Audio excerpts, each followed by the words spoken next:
গৈছিলে তাত কংস ৰজাৰ এগৰাকী দাসীয়ে কৃষ্ণক চন্দন পিন্ধাইছিলে। ৰাস ইয়াতে পাতে চাগে হয়নে? যেতিয়া সেই দাসীগৰাকীয়ে কৃষ্ণক আহি চন্দন পিন্ধালে, সেই দাসীগৰাকী কুঁজি আছিলে। সেই কুঁজি গুচি তেওঁ 16 বছৰীয়া গাভৰু হৈ পৰিল আৰু তেওঁৰ নামটো আছিল হৈৰিন্ধি। তেওঁ ভগৱন্তক স্বামী ৰূপে পাবলৈ ত্ৰেতা যুগৰ পৰা তপস্যা কৰি আছিলে। আৰু তেতিয়া ৰাম আছিলে। ৰামে তেতিয়া কৈছিলে যে দ্বাপৰ যুগত মই তোমাৰ মনোবাঞ্ছা পূৰ্ণ কৰিম। আৰু সেই কংস ৰাজসভাৰ তেওঁ মালিনী হিচাপে আছিল। আৰু কৃষ্ণক যেতিয়া চন্দন পিন্ধালে, তেওঁ কুঁজি গুচি 16 বছৰীয়া গাভৰু।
তাত কংস ৰজাৰ এগৰাকী দাসীয়ে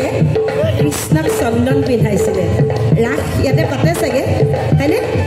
যেতিয়া সেই দাসীগৰাকীয়ে কৃষ্ণক আহি চন্দন পিন্ধালে, সেই দাসীগৰাকী কুঁজি আছিলে। সেই কুঁজি গুচি তেওঁ 16 বছৰীয়া গাভৰু হৈ পৰিল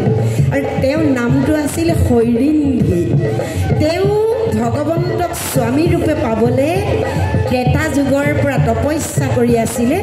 আৰু তেতিয়া ৰাম আছিলে। ৰামে তেতিয়া কৈছিলে যে দ্বাপৰ যুগত মই তোমাৰ মনোবাঞ্ছা পূৰ্ণ কৰিম। আৰু সেই কংস ৰাজসভাৰ তেওঁ মালিনী হিচাপে আছিল। আৰু কৃষ্ণক যেতিয়া চন্দন পিন্ধালে, তেওঁ কুঁজি গুচি 16 বছৰীয়া গাভৰু হ'ল। এতিয়া সময়ত যদি হ'লহেঁতেন মোকো দৰকাৰ হ'লহেঁতেন। তেতিয়া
পৰম বান্ধৱ কৃষ্ণ বিনে গতি আৰু নাই মাধৱ মহাপুৰুষে নামঘোষাত লিখি থৈ গৈছে একান্ত ভকত সবে নিৰ্গুণ কৃষ্ণৰ গুণ গাঁৱে সদা বসিয়া যথাত বৈকুণ্ঠকো পৰি হৰি যোগীৰো হৃদয় এৰি থাকা প্ৰভু সাক্ষাতে তথাত হয়নে য'ত পৰম পুৰুষ প্ৰভু ভগৱন্তৰ গুণ নাম শ্ৰৱণ কৰা হয় য'ত ভগৱন্তৰ গুণ নাম নিত্য আকাৰে হ'লেও কৰা হয় তাত বোলে ভগৱন্ত যদিও বৈকুণ্ঠত আছে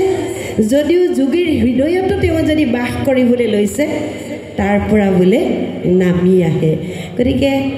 নামঘৰৰ মজিয়াত এনেকুৱা এটা পবিত্ৰ ঠাইত নিশ্চয় আমাৰ মাজত ভগৱন্ত বিৰাজমান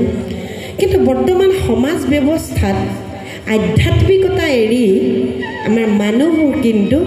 লাভ বিলাস মেলা পাৰ্বণ এনেকুৱাবোৰত বেছিকৈ আচলতে ডুবি গৈছে গধূলি হ'লে নামঘৰৰ দৰ্জাখন মেল খাই থাকিলেও তাত নাম প্ৰসংগ কৰিবলৈ অহাতকৈ ৰেষ্টুৰেণ্ট বাৰ ৱাইন শ্বপত মানুহৰ সংখ্যা বাঢ়ি গৈছে যাৰ কাৰণে অসমীয়া জাতিটোৰ বহু বস্তু কিন্তু শেষ হৈ গৈছে আমি বাৰু কেতিয়াবা ভাবোঁনে যে গুৰুজনে আমাক ইমান অমূল্য সম্পদ দি গ'ল য'ত আমি একেলগে বহি ইমান সুন্দৰভাৱে ভগৱন্তৰ গুণ নাম শ্ৰৱণ কীৰ্তন কৰিব পাৰোঁ য'ত আমি কাকো এই সময়ত আমি ভিন্ন মানসিকতাৰ ব্যক্তি আছোঁ কিন্তু আমি ইজনৰ প্ৰতি সিজনৰ কাৰো বেয়া ভাৱ নাই মাত্ৰ এটা বিন্দুত আমি উপস্থিত হৈছোঁ সেয়াই হ'ল নাম আজি হয়তো মোৰ মাধ্যমেৰে আপোনালোকে ভগৱন্তৰ নাম শুনিছে হয়নে মই মাত্ৰ নিমিত্ৰ আৰু কোনো ডিগ্ৰী ডিপ্ল'মা বা বিশেষণেৰে কাকো বিভূষিত কৰিব নোৱাৰে লাগে মাথো ভগৱন্তৰ চৰণ সেৱা আৰু ৰাইজৰ আশীৰ্বাদ কিন্তু আমাৰ নৱপ্ৰজন্ম দেখিলোঁ এতিয়া আপোনালোকৰ ইয়ালৈ সোমাই আহোঁতে সেই মেলা য'ত হৈছে অজস্ৰ ৰাইজ শ্ৰীমন্ত শংকৰদেৱ সংঘৰ অধিৱেশনেই কওক সাহিত্য সভাই কওক তাত কিন্তু ভাল কথা ভাল কিবা চোৱাৰ মানুহ নাইকিয়া হ'ল মোক ডেকা সত্ৰাধিকাৰ প্ৰভুৱে ক'লে যে আমি অলপ দিনৰ আগতে ইয়াত শাস্ত্ৰীয় সংগীতৰ শাস্ত্ৰীয় নৃত্যৰ এটা অনুষ্ঠান পাতিছোঁ কিন্তু ৰাইজ নাই হৈছে কি আচলতে আমি কোন দিশে গতি কৰিছোঁ ইমান এটা সুন্দৰ জাতি আমাৰ নাই কি বিশ্বত হয়তো আমাৰ নিচিনা এটা জাতি বিৰল ক'তো নাই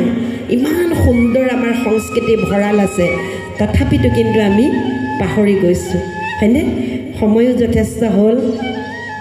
অভিমন্যু বধৰ নাম গাবলৈ কৈছে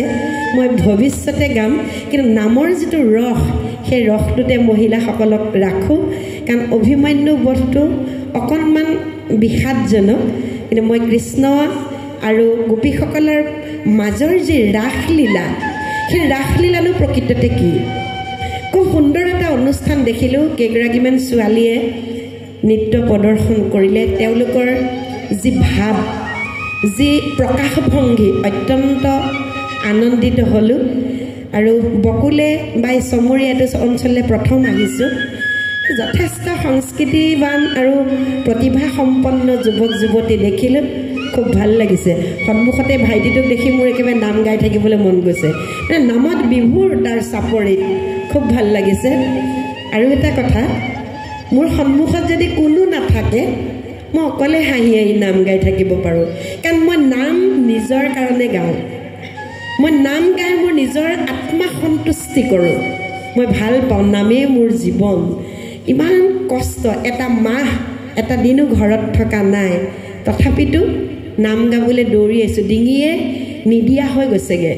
কিন্তু মই নাম ভাল পাওঁ মহিলাসকলক এটা অনুৰোধ জনাব বিচাৰোঁ আপোনালোকে তনু মনচিতে নাম গাওক কাৰোবাৰ মাত বেয়া কাৰোবাৰ কিবা এনেকুৱা নহয় কিন্তু চৰ্চা আৰু সাধনা কৰিলে সকলোখিনি সফল হ'ব আমাৰ এই নগাঁৱৰ পৰা এইটো চাইডে আমাৰ নামৰ যিটো প্ৰচাৰ প্ৰসাৰ হ'ব লাগে বা নামৰ যিটো তত্ত্ব মহিলাসকলে কিন্তু বুজি পোৱা নাই এতিয়া আমাৰ সত্ৰীয়া নৃত্যৰ যথেষ্ট মই দেখিলোঁ বহুত উত্তৰণ ঘটিছে ভাল লাগিছে খোল বাদন যে দেখিলোঁ ইমান সুন্দৰ হাতৰ বুলনি মই অভিভূত হৈ পৰিছোঁ মোক খুব ভাল লাগিছে মই তেখেতলোকৰ লগত কথা পাতিছোঁ ডেকা সত্ৰাধিকাৰ লগত কথা পাতিছোঁ আৰু নিশ্চয় আমি পৰৱৰ্তী পৰ্যায়ত লগ হ'ম